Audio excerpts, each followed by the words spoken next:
Well,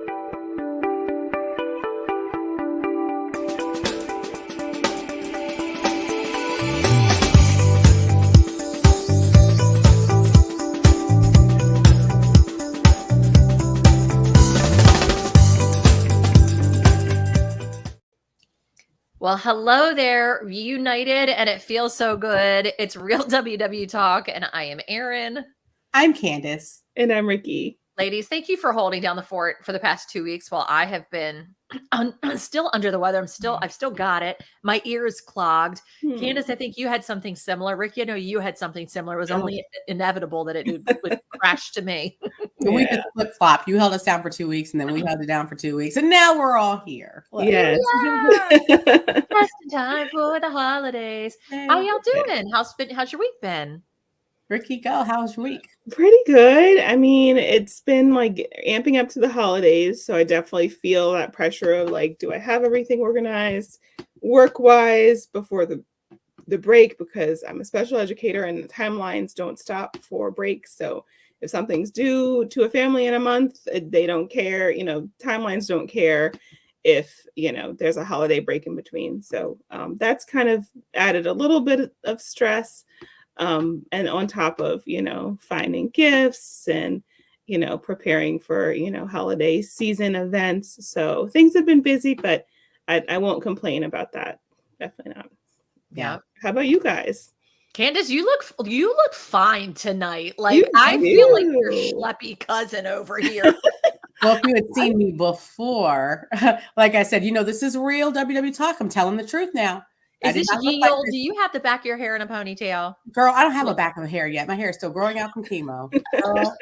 There's no back yet. What you see is what you have. This is all the length I have. But it's beautiful. It's growing. Thank you. I've had it in the protective style for a while to help it grow out. So it's to this point now.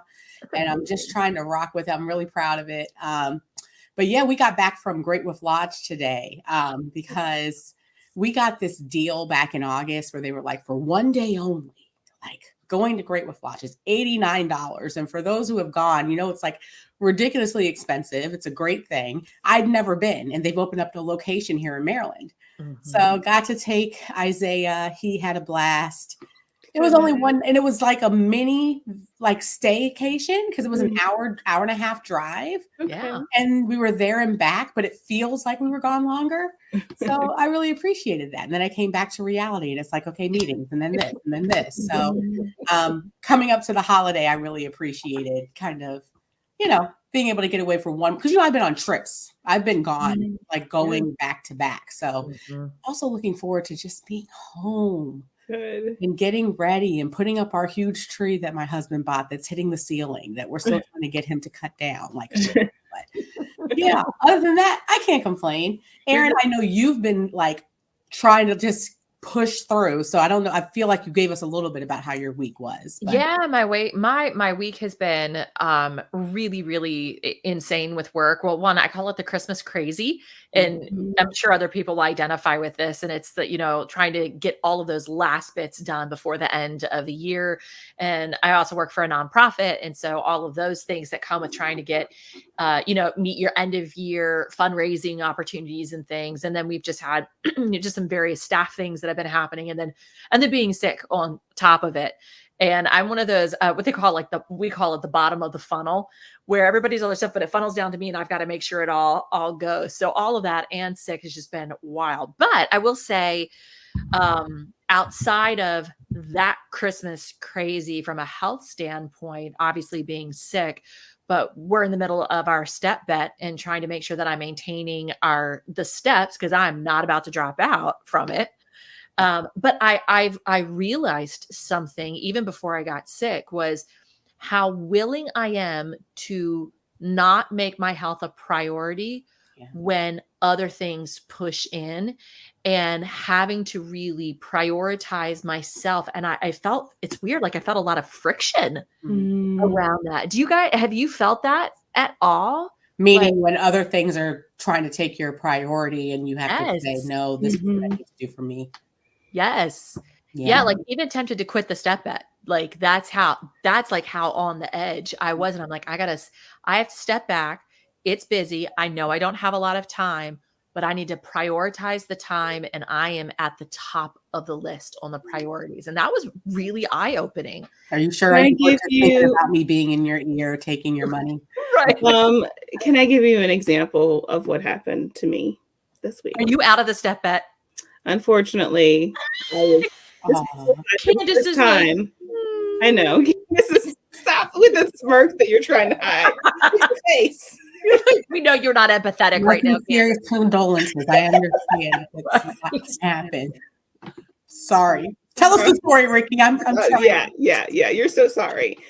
My heart broke. I cannot. Okay, you guys are gonna laugh at me for this. So Saturday was the last day of the week for step bet.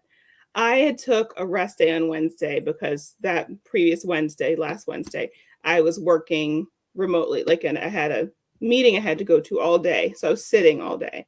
I'm a teacher, so typically I get steps enough to, get close to my goals. Well, that day I was like, I'm tired, I'm emotionally drained from work that day. I'm going to give myself a rest day on a Wednesday, which I allowed myself to do. And I figured I'll be busy this weekend. I can get my steps in. I even got 2 stretch days, Thursday and Friday. So Saturday, I would just have to get my regular step day. Well, my day was booked. I helped my mom out with some things in the morning. Right after that, I had to prepare to go to a Christmas party that started at 2. Then after that, I think, I did that. Afterwards, I had to go to my friend's 40th birthday party. And I say had to, I chose to, even though I was only going to go for about 30 minutes because they were getting on a party bus, and I chose not to do that. Well, I got home and all I wanted to do was sit down. And mind you, the clock is ticking. I'm not paying attention to the time. I go upstairs to get ready for bed around 11, and I'm thinking, I have a whole hour. And I had 2,000 steps to get. Should have been doable. Get out of the shower, not looking at the time, and I just start walking in place with my watch on. And I'm looking at the time. I'm like, it's 11:40. It's 11:45. Well, maybe 11:45. And I have to, I think it was at that point, I don't know, like 2,000 steps to get. I was close, but I was like, I think I need to walk faster. So I get to the point where I'm just walking in place. And it's like 11:55, and I'm like, I don't know if I'm going to make it. I think I had 500 steps. And I'm like just jogging in my bedroom, just trying and trying and trying.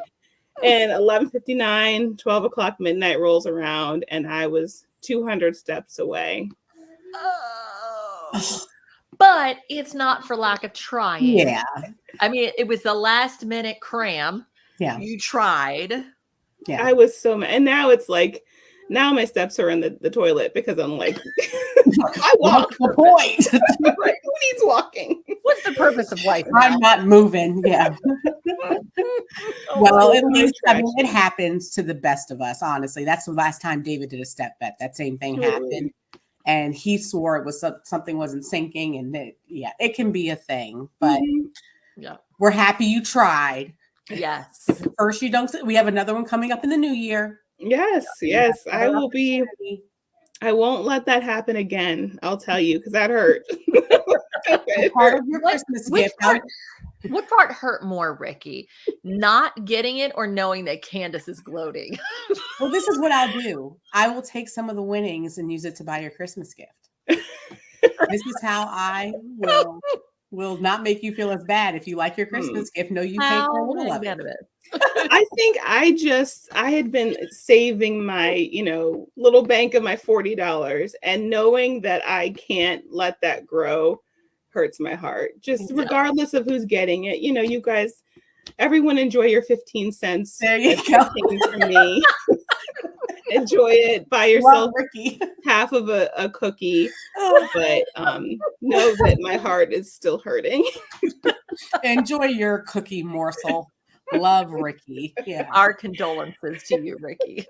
Well, Erin, from you, I'm proud of you for kind of pushing through. Yes. Rikki, I'm proud of you for trying to push through. And for everyone who's still in it, look, you have those weeks. Erin, I was kind of with you earlier on that week. Yep. I took a rest day on the first day of that week, and I was you don't do that. And I was like, nobody does this, but I was coming down with something, and my body needed rest. Yep. And I think that's an important thing, is to know when your body needs rest and to know when to push it genuinely, because too often I think I'll speak for myself. I baby myself when it's like, no, you can stand up and you can walk. And so the one day, I wasn't feeling the greatest, but like, I've got to get a power day in. So I've got to choose, will this power day actually hurt me tomorrow? Will it hurt my health? Or is this something I can do? I'm like, no, this is something I can do. So I created a standing desk for myself and I marched in place while I did, because I knew I wasn't going to be able to do like go out for a 2-mile walk, because I didn't have that kind of energy, but I had gentle energy to be able to do that kind of stuff. So, and I would like to also just give, this is a very important thing for those who are considering a step vet. If you ever are actually ill, you can always reach out to Step Vet and tell them. And I think with a doctor's note, they will refund you your money. There's always, do not push yourself past what your body will allow. There are ways, it's not worth the $40, and Step Vet will give you your money back. So just with a doctor's note and other things, I just wanted to throw that out there, because that has come up a lot. We've seen it where people are like, I have COVID, I have this, and I can't barely breathe, but I don't want to lose. And you're like, no. Yeah. I mean, unless you really feel you can, take care of yourself. It's not worth it. Yeah. For sure. Okay. So Candice, you're helping me out with topic stuff because my brain is still mush right now. What are we talking about today? I thought this was such, we've been on this topic and it's everywhere, that the new year is coming up. And I feel, I don't know about you guys, I was talking to you about this earlier, that we are being inundated with a whole lot of people's ideas about what we are supposed to be committed to doing in 2024 and beyond. We know that there's been a lot of discussion about these weight loss medications. For those who are looking with Oprah, she just announced that she's been doing them.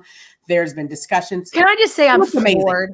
She does look amazing. She does. And I wondered, and I'm glad that she said that. And I also am glad too, because she had said before that she wasn't crazy about it. And I did see something else from her that somebody asked her what she's doing. She's like, what are you doing? She's like, everything has changed. Like, I've literally changed everything. So it's not just doing whatever it is, the Wegovy or whatever, but she's made a holistic change. It isn't like, and I think it's important for people to understand too, is like when you do something like when you do the shots, it's not just the shot alone. Right. That doesn't change it. There is diet change. There is exercise change. There is a plan that goes along with it. Just like someone who has, like the stomach surgery, bariatric, that requires a holistic change, because as we've seen, like you can go do it, but if you don't follow the plan, nothing works if nothing works. But I think that whole discussion, even seeing her, it prompted myself and others who have been on Weight Watchers to kind of look and say, oh, well, maybe I should just do this, because you react to what you see. And you're like, well, I need to do exactly what she did. And I need to know exactly what drug she did so I can do it and look like that. And then you may see some other influencer or another person who's sharing that they lost 150 pounds doing keto, or they joined the gym and they did only weight training. And it can be really loud. It was really loud for me recently, where I had to kind of just say, okay, I know that this is the hot topic and maybe it has merit, but what does this mean for what is going to work for me? Like, what works for my lifestyle, and is that okay? Because I'm getting a lot of conflicting messages right now, and I'm starting to feel overwhelmed. So I wanted to bring it to the table, like it's Red Table Talk, right? And just say, Jada. I know Jada needs to come and give us some, but I wanted to talk about that with you guys and say, as we're getting closer and you're having these companies and these people who, for whatever reason, whether it's a monetary gain or truly just trying to help, who are passing off their suggestions on what you're supposed to do with your life. How are you filtering that and making it apply to yourself? Because it's tough right now. Well, I think that the important thing to remember is that, everyone's an individual. And at the same time, if someone were to consider going on a drug like that, I think it needs to be closely monitored by a doctor, and a discussion needs to happen with a doctor, with your personal doctor who has your chart, your personal information, so you can make an informed decision. Because I think, it goes both ways too. The media also reports on, a lot of, like, whenever someone has passed away from a side effect of a drug, And that's also something that, could just be information fed from the media to try to scare people, depending on who it's coming from. So I think everything we hear from the media, everything we hear from influencers needs to be taken with a grain of salt. And if it's something we're considering for ourselves, I think we need to ask ourselves why.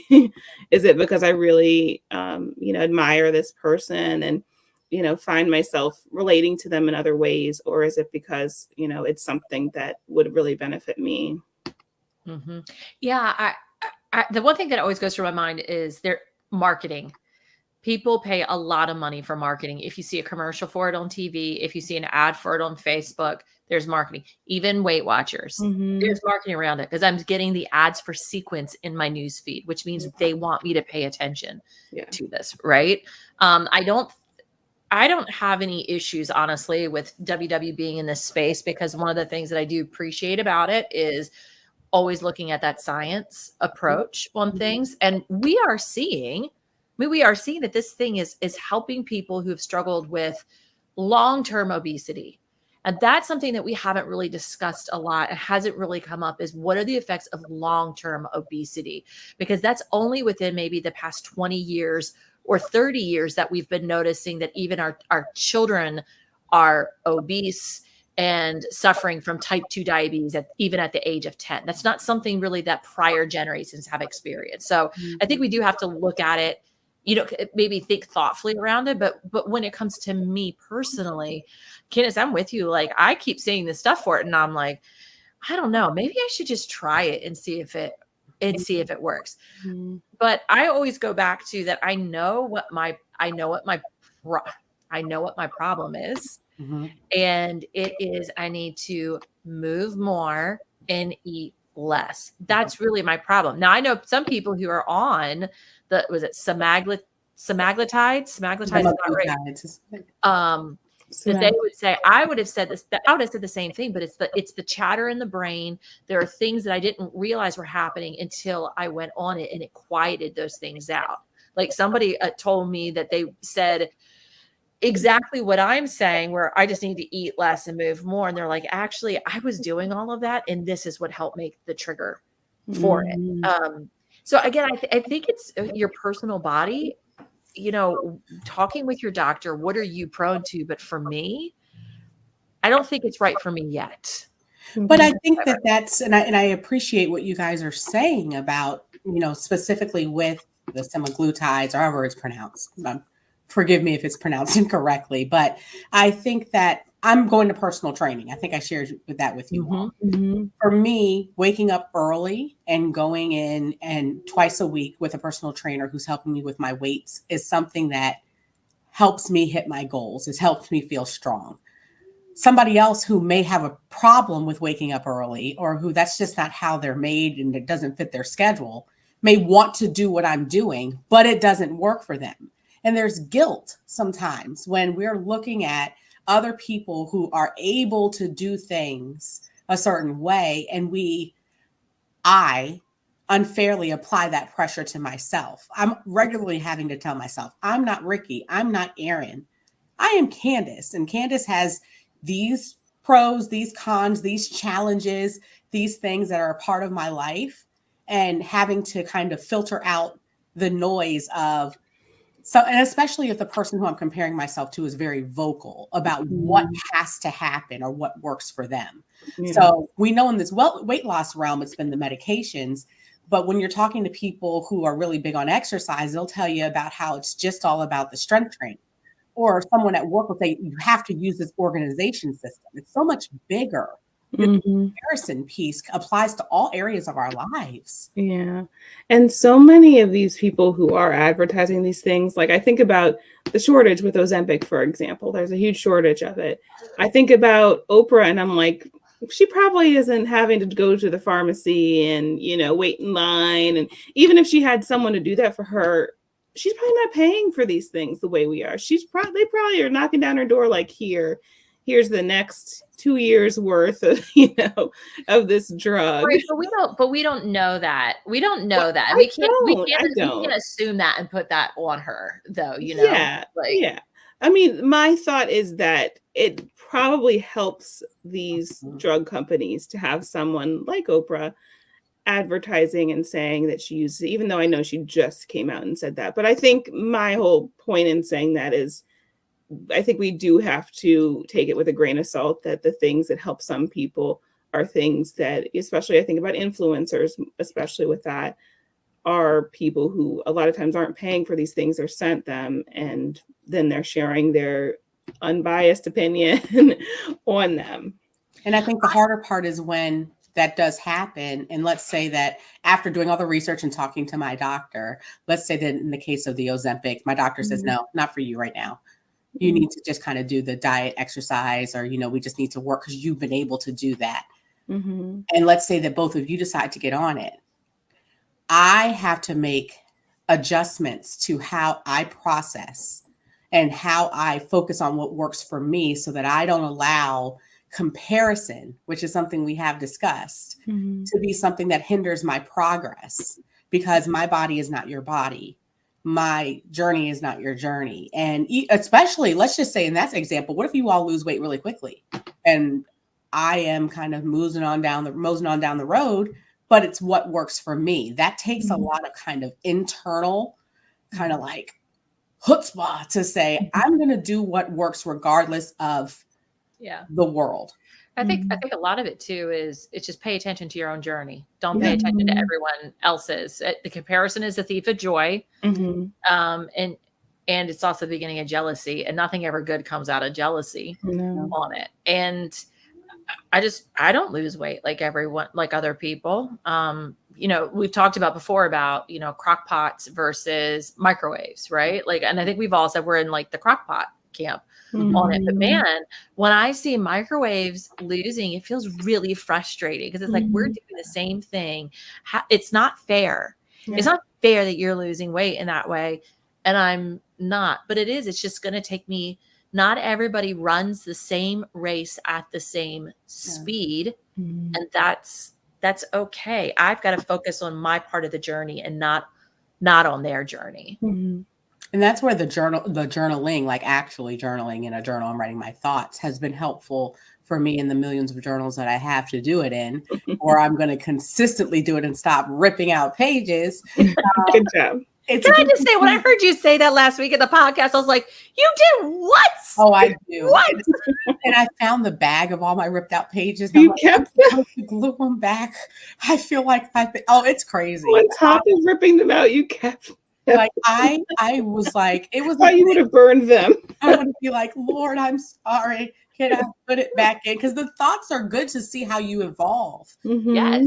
Remember when, back in college for me, Atkins was all the rage. And I'm not comparing these drugs to Atkins. Like the low carb thing was like all the rage. And I was like, I have to do it because everybody's doing this. I am heavily influenced by others. I'm just being honest. And I want to not be, and I want to be able to say, my journey's mine.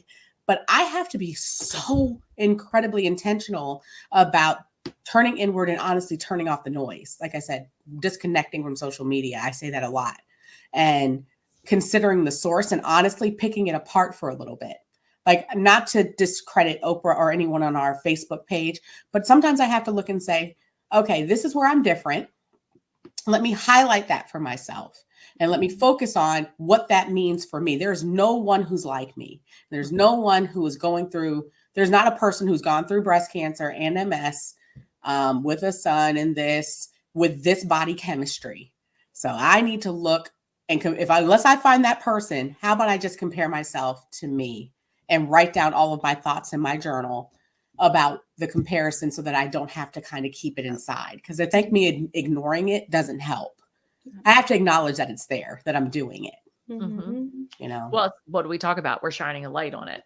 That's exactly what you're doing, and owning it, because then it doesn't feel like this bad thing anymore. It's like, hey, this is what it is. I think people could even look at us and go, okay, well, they're doing Weight Watchers, right? And formula. Okay, well, but I'm doing this. Are they having more success over here? And that's again, where it's like we just kind of finding the way to stay in our lane. I think where it comes out of, at least for me, is a genuine, man, I want to lose the weight because I want to be healthy. Will this help? I just want to get there quicker. Always want to get to someplace quicker. And sometimes the best way to get there is the slow route, because we learn things at a slower pace and a better pace than if we miss a lot by jumping straight ahead. And I don't know about you guys, but I have learned so much about myself on this journey. I've learned the things that make me tick. I've learned the things that are my hangups. I've learned even foods that I like and don't like. And, you know, if you go to one place, like you're saying, Candice, one place says, don't eat any fruit. Don't eat fruit. Fruit's the enemy. And I'm like, fruit is not the enemy. I can eat fruit. No I problem. want a banana. Yeah. Right? Yeah. Like, don't drink coffee, drink tea. Don't drink tea, drink coffee. Don't eat a banana. Banana's going to make you fat. Like, don't drunk train till you lost 25 pounds. Right. First thing in the morning. Okay. I don't know. Stop. I completely agree. I think there's so much noise surrounding what you should do, what you shouldn't do. And I think the long and steady path, whatever that is for you, of weight loss is what helps. Because I think the mentality when I do a quick fix is like, I can do this for a period of time. Like I can do this temporarily. It's never, I can do Atkins forever. Like it's, you know, I can do Atkins for a few months and get this pound. Like if I can lose 50 pounds in that time, yeah, great, I'll do it. And then it's not sustainable. And then when you go back to eating the way you used to, it just comes back on. So I think that's the kind of source of why these, you know, longer term lifestyle changes like WW is working for us, and it works for a lot of people. And as we're kind of, you know, coming to the end, because I know that, you know, we're not just into this conversation, but the end of the year, you know, we have about 3 weeks, a little less than 3 weeks until we hit that 2024. And so with that knowledge that we are going to receive a lot of signals during this time, you know, like I told you, my strategy is to disconnect and to kind of really use these last final weeks to go inward and to reflect on what's worked for me in the past. What are the things I'm willing to change for the future? And use that as data that I've either written down or talked to my accountability partners, which you guys, about those things, because I do think reflection is key. And I think that there's nothing wrong with kind of taking that internal inventory and getting quiet and saying, what have I learned? What has 2023 taught me, you know, or all the previous years and attempts? And what can I take into the new year? So other than that, is there anything else that you all are going to be focused on in these last few weeks of the year that you may want to share? I do the same thing, Candice. I usually parse that the last week of vacation or that last week into the new year, where I take a day and I turn everything off. I created a little focus on my phone so I don't get any notifications. And I'll usually let people know, like, hey, I'm not going to be around this day, so that if people text me, they don't hear from me. It's not because I'm trying to ignore them, but I want to get quiet because I want to reflect on the past year. And so I'm a Christian, and there's a Bible verse that I love from the book of Psalms. It says, let all that I am praise the Lord. May I never forget the good thing that he does for me. And so I want to be able to look on the past year, and I want to reflect on the good things that happened that year, because sometimes we get caught up in a vacuum. I'll speak for myself. Sometimes I get caught up in a vacuum where I get too close to the picture, and I need to step back and I need to see the full canvas. And the full canvas is a lot more beautiful than I can give it credit for sometimes. And it requires me taking a breather, being quiet, and just reflecting. Part of the journaling, leaving all the pages in there, like the good and the bad, because I can see like the hard things that I was going through, how they actually grew me. I learned so much through those hard things. And there's some things maybe that are still a little bit unresolved, but I can look back on other hard things and know and take confidence that they will get resolved. I've just got to, keep plugged in and keep the faith on them.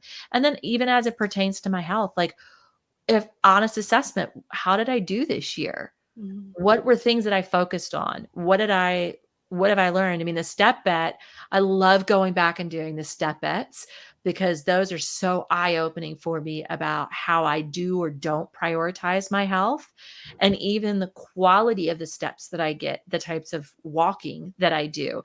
I've been going back and doing some of the Leslie Sansone walking videos, Mhm. and I'm like, ooh, okay. The quality of my steps have not been quite as like aerobic as I thought they were, and they could be more aerobic. Mhm. So I 100% agree with you on the just setting time aside and reflecting.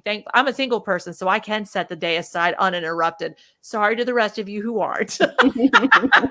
Y'all are about to have Isaiah over at your house, so I That's right. can But depend. that's my prize for being single. There you go. Rikki. I think for me, it's I want to do more reflecting. I think that's a really good thing, and I think I don't always think to do it. I think I'm kind of forward thinking in that moment, so I think it's a lot of like preparation, goals for the next year, not in a like New Year's resolution type way, but just what do I want to see in this year? What do I want to accomplish? So I think that's kind of how I prepare myself, but I would like to add reflecting to that because I think it's an important piece to making plans. Like, how did I do? Like you said, Erin, how did I do in this area? If I'm still working on the same thing, I mean, like, yeah, again, back to what I said in the beginning, I'm a special educator and we review our IEPs every year. If a kid didn't make progress the whole year on something's wrong. And we're not going to just repeat doing the same thing again the next year. We're going to set goals that are achievable and are going to change the interventions or change things up. So I think that applies the reflection and the forethinking. That's what I was going to say. Part of preparation is reflection. That was something we had to do.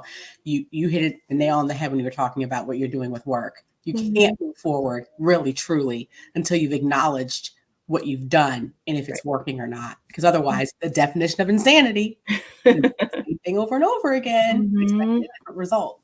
I've learned I say something is a priority, but my actions are not showing that it's a priority. So is it really a priority? Yeah. And I think at some point we'll have to talk about how we are able to address ourselves, even if others, because when you acknowledge it and you go, oh, I've done the reflection, I see what's going on here.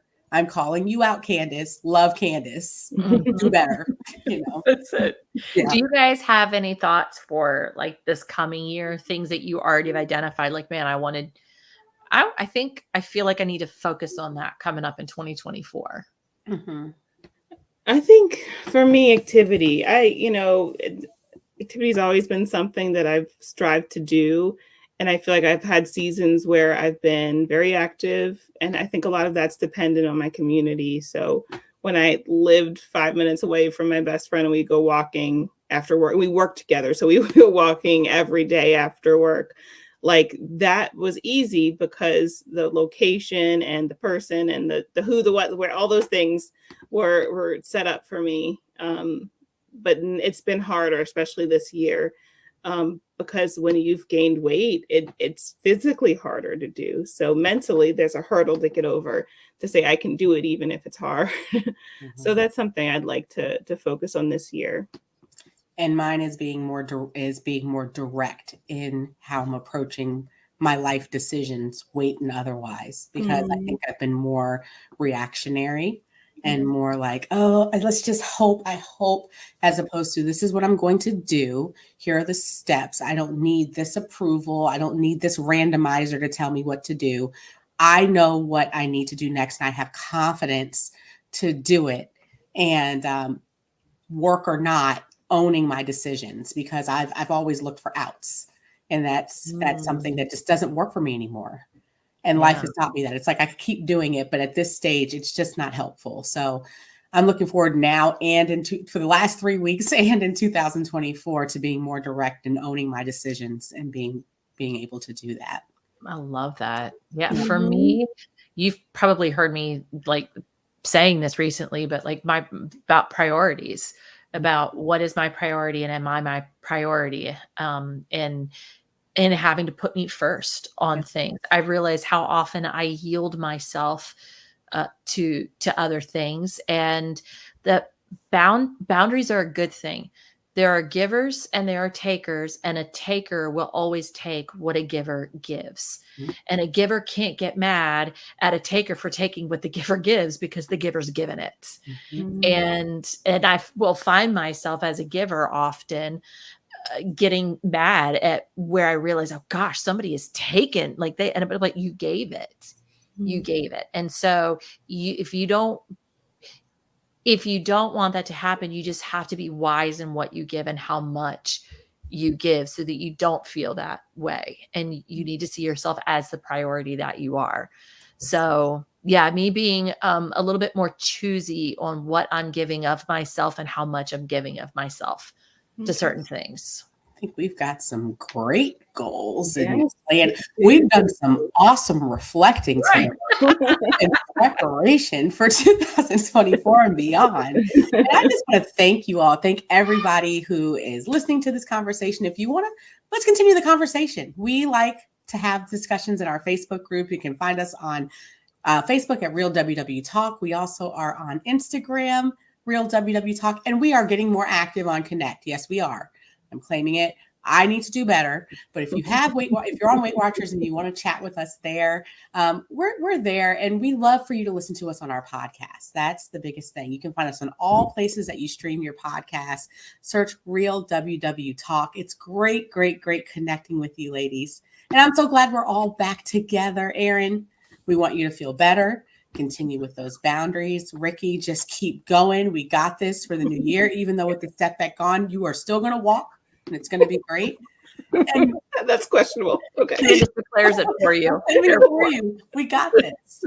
But yeah, thank you all for listening in, and we will see you next week. Bye.